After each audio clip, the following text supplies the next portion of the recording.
Hello guys, कैसे हैं आप लोग। आज मैं मूवी एक्सप्लेन करने जा रहा हूँ स्पाइडरमैन नो वे होम। दोस्तों, अगर आपने ये मूवी अभी तक थिएटर में जाकर नहीं देखी तो प्लीज़ आप उसको ज़रूर देखें, क्योंकि आपको ये मूवी थिएटर में देखने के बाद काफ़ी मज़ा आने वाला है। तो चलिए दोस्तों, हम ज़्यादा समय ना खराब करते हुए मूवी की एक्सप्लेनेशन को स्टार्ट करते हैं। इस मूवी की स्टार्टिंग इसके last part far from home की एंडिंग सीन से होती है, जहां हमें देखने को मिलता है कि फार फ्रॉम होम मूवी के विलन मिस्टीरियो ने यह पब्लिकली रिवील कर दिया था कि पीटर पार्कर ही स्पाइडरमैन है। अब ये खबर हर तरफ चल रही होती है। ये देखकर पीटर पार्कर यानी कि स्पाइडरमैन बहुत घबरा जाता है, क्योंकि अब उस पर मिस्टीरियो की मौत का इल्जाम लग चुका होता है। अब हर कोई पीटर पार्कर को एक गुनहगार की नज़रों से देख रहा होता है। इस घटना के बाद पीटर का ना तो कहीं एडमिशन हो रहा होता है और ना इसे कहीं जॉब मिल रही होती है। यहाँ तक कि इन सब का सामना पीटर के फ्रेंड्स एमजे और नेट को भी करना पड़ता है, क्योंकि इन दोनों को भी अब किसी कॉलेज में एडमिशन नहीं मिल रहा होता। पीटर पार्कर इस सब से बहुत परेशान हो चुका होता है और उसे अपने से ज़्यादा अपने दोस्तों की परवाह होती है, जिनको पीटर की वजह से कॉलेज में एडमिशन नहीं मिल रहा होता। इसलिए अब वो डॉक्टर स्ट्रेंज के पास आ जाता है। यहाँ आकर वो डॉक्टर स्ट्रेंज को पूरी सिचुएशन के बारे में बताता है और बताता है कि मेरी आइडेंटिटी पूरी दुनिया के सामने रिवील हो चुकी है, जिसका खामियाजा मुझे और मेरे दोस्तों को उठाना पड़ रहा है। फिर पीटर पार्कर डॉक्टर स्ट्रेंज को कहता है कि क्या आप कुछ ऐसा कर सकते हैं जिससे मेरी आइडेंटिटी यानी पीटर पार्कर की पहचान पूरे दुनिया के दिमाग से मिट जाए। वोंग डॉक्टर स्ट्रेंज को ऐसा करने के लिए मना करता है, पर डॉक्टर स्ट्रेंज फिर भी इसकी मदद करने के लिए तैयार होता है, क्योंकि उसको पता होता है जब थैनोस ने इस यूनिवर्स की आधी पॉपुलेशन को धूल में मिला दिया था, तब पीटर पार्कर यानी स्पाइडरमैन ने डॉक्टर स्ट्रेंज के साथ मिलकर उसकी मदद की थी। इसलिए अब डॉक्टर स्ट्रेंज पीटर पार्कर की हेल्प करने के लिए तैयार हो जाता है। डॉक्टर स्ट्रेंज पीटर पार्कर को नीचे एक तहखाने में लेकर आता है। यहाँ आकर वो पीटर पार्कर की यादों को पूरी दुनिया से मिटाने के लिए एक मंत्र पढ़ता है। अब जब डॉक्टर स्ट्रेंज मंत्र पढ़ना शुरू करता है तो पीटर उसे बीच में डिस्टर्ब कर देता है और कहता है कि मैं नहीं चाहता कि मेरी आंट मेरे बारे में सब कुछ भूल जाए। इसलिए डॉक्टर स्ट्रेंज चलते हुए मंत्र में उसकी आंट का नाम निकाल देता है। इसके बाद डॉक्टर स्ट्रेंज अपना पूरा ध्यान लगाकर मंत्र पढ़ रहे होते हैं, तो फिर से एक बार पीटर पार्कर डॉक्टर स्ट्रेंज को डिस्टर्ब करता है और कहता है कि मेरे दोस्त नेड और एमजे का नाम भी निकाल दो। डॉक्टर स्ट्रेंज फिर से चलते हुए मंत्र के बीच नेड और एमजे का नाम निकाल कर वापस फेंक देते हैं। इसके तुरंत बाद पीटर हैप्पी का नाम लेता है, जिससे कि डॉक्टर स्ट्रेंज बहुत कंफ्यूज हो जाते हैं और वो मंत्र गलत हो जाता है। अब जैसे ही वो मंत्र खत्म होता है तो यहाँ सब कुछ नॉर्मल लग रहा होता है। फिर डॉक्टर स्ट्रेंज पीटर को कहता है कि तुम अब दोबारा से ट्राई करो MIT में जाने के लिए। फिर पीटर अपने एक दोस्त को कॉल करता है, जो कि उससे कहता है कि जो मैम तुम्हारा एडमिशन लेने वाली है वो अभी यहाँ से निकली है, तुम चाहो तो उसे रास्ते में जाकर मिल सकते हो। फिर पीटर ऐसा ही करता है, वो यहाँ से उस मैम को रास्ते में ही पकड़ लेता है और उससे कहता है कि आप प्लीज़ मेरी वजह से मेरे दोस्तों का एडमिशन कैंसिल मत कीजिए।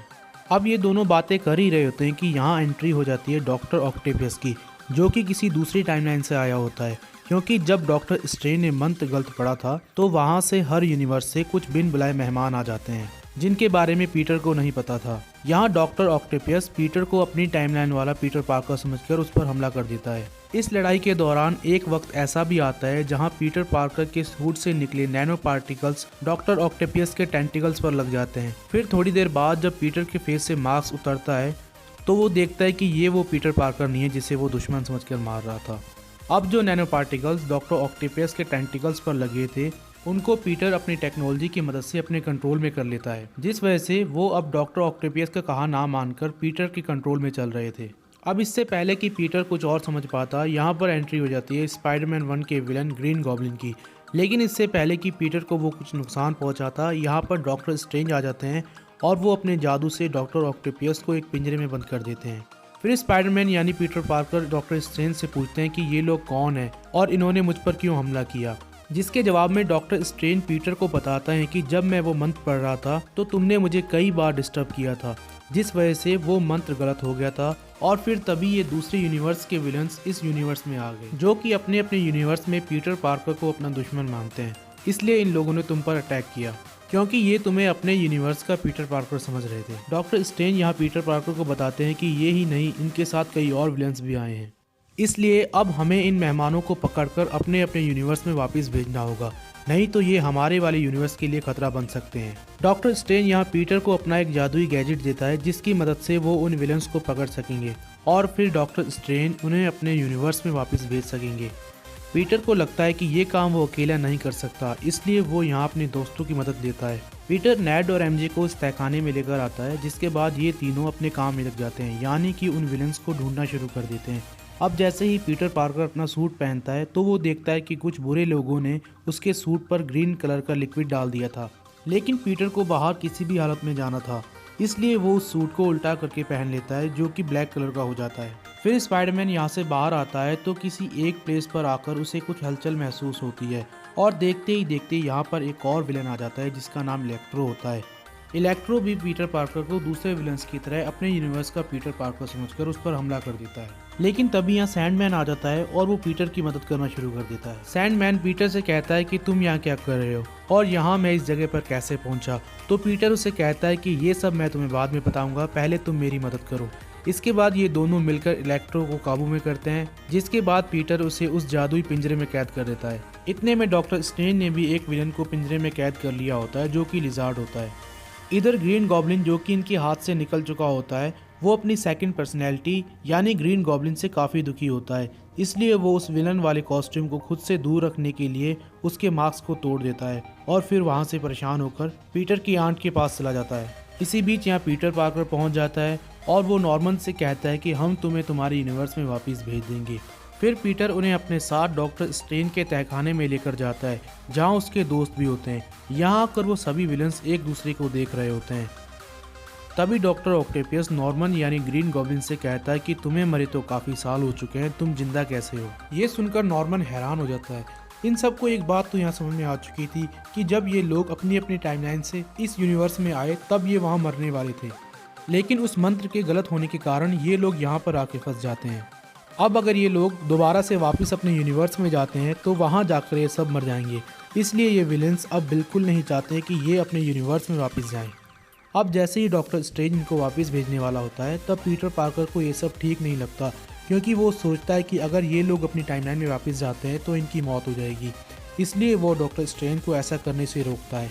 लेकिन डॉक्टर स्ट्रेंज को पता होता है कि इन सबको वापस भेजना बहुत ज़रूरी है, नहीं तो ये इस यूनिवर्स के लिए खतरा बन जाएंगे। लेकिन पीटर डॉक्टर स्ट्रेंज की बात नहीं मानता और वो यहाँ से भागने की कोशिश करता है, और इसी बीच डॉक्टर स्ट्रेंज और पीटर पार्कर की यहाँ बहुत तगड़ी लड़ाई होती है। ये फाइट इस मूवी की बेस्ट सीन में से एक है, क्योंकि डॉक्टर स्ट्रेंज ने पीटर को अपने जादू में कुछ ऐसे फंसा लिया था कि पीटर को कुछ समझ ही नहीं आ रहा था। यहाँ पीटर को ये याद आता है कि ये सब तो बस एक ज्योमेट्रिकल मैप है, जिसका अगर उसने ठीक तरीके से इस्तेमाल किया तो वो डॉक्टर स्ट्रेंज को हरा सकता है। और फिर ऐसे ही होता है, पीटर पार्कर डॉक्टर स्ट्रेंज से वो बॉक्स लेकर वहाँ से भागने में कामयाब रहता है और डॉक्टर स्ट्रेंज वहीं फंसे रह जाते हैं। वापिस आकर पीटर को ये पता चलता है कि हैप्पी के पास एक ऐसी मशीन है जिससे वो कोई भी गैजेट बना सकते हैं, इसलिए वो उन सभी विलन्स को लेकर वहाँ पहुँच जाते हैं जहाँ पर वो मशीन होती है। फिर वो यहाँ कुछ नए गैजेट बनाते हैं, जिसमें सबसे पहले वो डॉक्टर ऑक्टेपियस के सर के पीछे लगी चिप, जिससे वो अपने टेंटिकल को कंट्रोल करता है, पीटर पार्कर उनको रिपेयर कर देता है, जिसके बाद डॉक्टर ऑक्टेपियस काफ़ी रिलैक्स महसूस करता है और इसके लिए वो पीटर पार्कर को थैंक्स भी बोलता है। फिर वो इलेक्ट्रो के सर पे एक इलेक्ट्रॉनिक कंज्यूमेबल डिवाइस लगाता है ताकि वो उसकी बिजली को सोख पाए और वापस से उसको इंसानी रूप में ट्रांसफ़र कर सके। इसी बीच नॉर्मन यानी ग्रीन गॉब्लिन की सेकंड पर्सनैलिटी जाग जाती है और वो यहाँ लड़ाई करना शुरू कर देता है, जिसमें इलेक्ट्रो भी उसका साथ देने लग जाता है। अब स्पाइडरमैन और बाकी सारे विलेंस आपस में लड़ने लग जाते हैं। तभी ग्रीन गॉब्लिन यहाँ बॉम्ब फेंक कर यहाँ से फरार हो जाता है। इस धमाके में पीटर पार्कर की आंट की डेथ हो जाती है। इसी के साथ वो सभी विलेंस यहाँ से भाग जाते हैं और अब स्पाइडरमैन अपनी आंट के मौत के बाद बिल्कुल अकेला पड़ चुका होता है। फिर पीटर के फ्रेंड्स को लगता है कि पीटर बिल्कुल अकेला है, इसलिए ये लोग उसकी मदद करने के लिए रेडी होते हैं। इसी दौरान नेट के हाथ डॉक्टर स्ट्रेंज की मैजिकल रिंग्स आ जाती है। नेट को ये पता होता है कि ये रिंग्स डॉक्टर स्ट्रेंज की हैं, तो इनमें जादू तो ज़रूर होगा, इसलिए वो इसे जिस हाथ से जादू करना चाहिए उस हाथ से ना करके वो अपने उल्टे हाथ से जादू करना शुरू कर देता है। जिसके बाद यहाँ एक पोर्टल ओपन होता है और वहाँ से सेकंड स्पाइडरमैन यानी कि द अमेजिंग स्पाइडरमैन के मेन हीरो एंड्रयू गारफील्ड आते हैं। ये देखकर एमजे और नेट आपस में डिस्कस करते हैं कि ये वो पीटर पार्कर नहीं है जिसे हम लोग जानते हैं, इसलिए नेट उसे दोबारा से घुमाता है, पर इस बार कोई और नहीं बल्कि स्पाइडरमैन 1 के मेन हीरो टोबी मैगवायर सामने से उस पोर्टल से निकल कर आते हैं। दोस्तों, मार्वल फैंस के लिए ये सीन इस मूवी का बेस्ट सीन था। अब ये दोनों स्पाइडरमैन एक दूसरे को देखकर बहुत हैरान होते हैं। एंड्रयू और टोबी मैगवायर आपस में बातें करते हैं और एक दूसरे के बारे में पूछते हैं। फिर नेड और एमजे इनको मल्टीवर्स के बारे में बताते हैं और बताते हैं कि इस यूनिवर्स के पीटर पार्कर पर तुम्हारे यूनिवर्स से आए विलेंस हमला कर रहे हैं, इसलिए हमें उसकी मदद करनी होगी। ये सुनकर ये हमारे यूनिवर्स वाले पीटर पार्कर की मदद करने के लिए तैयार हो जाते हैं। अब ये सभी लोग पीटर के पास आते हैं। इसके बाद पीटर इन्हें समझाता है कि हमें उनको हराना है तो उनकी पावर्स को एक डिवाइस में कंज्यूम करके रखना होगा, जिसके बाद हम इनको इनके यूनिवर्स में वापस भेज देंगे। फिर चाहे ये जिंदा रहें या मर जाएं, ये इन पर डिपेंड करता है। अब एक बार फिर से ये तीनों हैप्पी होगन के घर आ जाते हैं, जहां पर टोनी स्टार्क की बनाई एक मशीन होती है जिससे कि वो कोई भी गैजेट बना सकते हैं। जिसके बाद ये तीनों उन विलन्स के लिए पावर कंज्यूमेबल डिवाइस बनाते हैं और फाइनली अब ये तीनों उन सभी से लड़ने के लिए तैयार हो जाते हैं। अब ये सभी अपने अपने यूनिवर्स से आए विलन से लड़ना शुरू कर देते हैं। ये लड़ाई बहुत खतरनाक हो रही होती है और कहीं ना कहीं वो विलन्स इन सब पर भारी पड़ रहे होते हैं, इसलिए इस बार ये तीनों प्लानिंग करके लड़ते हैं और इनका प्लान सही भी होता है। ये तीनों उन विलन्स पर भारी पड़ते हैं, जिसके बाद एक एक करके ये तीनों उन सभी विलन्स को धूल चटा देते हैं। इसके बाद हमारे यूनिवर्स का पीटर पार्कर ग्रीन गॉब्लिन पर अटैक कर देता है और उसे बहुत मारता है, क्योंकि उसकी वजह से पीटर की आंट की डेथ हुई थी। लेकिन यहाँ फर्स्ट वाला स्पाइडरमैन यानी टोबी मैगवायर आ जाता है, जो कि उसे ग्रीन गॉब्लिन को मारने के लिए मना करता है। लेकिन ग्रीन गॉब्लिन ने यहाँ भी बेईमानी का सहारा लिया और टोबी मैगवायर को पीछे से छुरा मार देता है, जिससे कि वो घायल होकर नीचे गिर जाता है। पर इतने में यहाँ दूसरा वाला स्पाइडरमैन आकर ग्रीन गॉब्लिन को इंसान बनने वाले शख्सियत का एक डॉट लगा देता है, जिसके बाद वहाँ सारे ही विलन्स इंसान बन जाते हैं। और फिर इसी बीच डॉक्टर स्ट्रेंज भी वहाँ आ जाते हैं, जो कि पिछले 12 घंटों से अपनी दुनिया में लटके हुए थे। डॉक्टर स्ट्रेंज पीटर पर काफ़ी गुस्सा होता है और पीटर के दोस्तों से पूछता है कि उसने मुझे क्यों पिछले 12 घंटे से वहाँ लटका रखा था। लेकिन नेड उसे समझाता है कि अब सब कुछ ठीक हो चुका है, तो प्लीज़ आप उस पर गुस्सा मत कीजिएगा। ये सब सुनकर डॉक्टर स्ट्रेंज को एक बात समझ में आ चुकी होती है कि अब हालात पहले से ठीक हो चुके होते हैं, इसलिए वो एक एक करके सभी विलन्स को अपने अपने यूनिवर्स में भेज देते हैं। अब यहाँ काफ़ी सारे मल्टीवर्स खुल जाते हैं। फिर पीटर पार्कर डॉक्टर स्ट्रेंज से कहता है कि अगर आप चाहें तो पूरी दुनिया से मेरी यादों को हर इंसान के दिमाग से निकाल सकते हैं। लेकिन डॉक्टर स्ट्रेंज कहते हैं कि अगर मैं ऐसा करता हूं तो तुम्हारे फ्रेंड से लेकर हर उस इंसान तक जिसे तुम जानते हो वो हमेशा के लिए तुम्हें भूल जाएगा, यानी कि उनके मन से तुम्हारी यादें हमेशा के लिए मिट जाएंगी। लेकिन इसके बावजूद भी पीटर पार्कर इस बात से एग्री हो जाता है।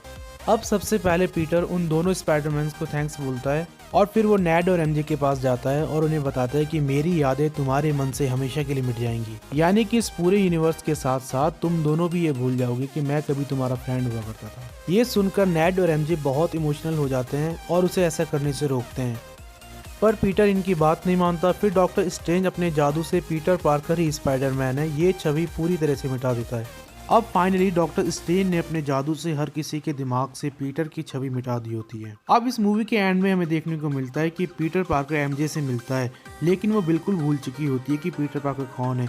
इसका मतलब ये होता है कि अब सभी लोग पीटर पार्कर के बारे में बिल्कुल भूल चुके होते हैं। लेकिन यहाँ एक अच्छी बात ये होती है कि नेड और एमजे को कॉलेज में एडमिशन मिल चुका होता है, जिस बात की खुशी पीटर पार्कर को बहुत होती है। अगले सीन में हम देखते हैं कि पीटर अपनी आंट के ग्रेव पर जाता है, जहां उसे हैप्पी होगन मिलता है। यहाँ हैप्पी भी भूल चुका होता है कि पीटर ही स्पाइडरमैन होता है और इसी के साथ ये मूवी यहाँ खत्म होती है।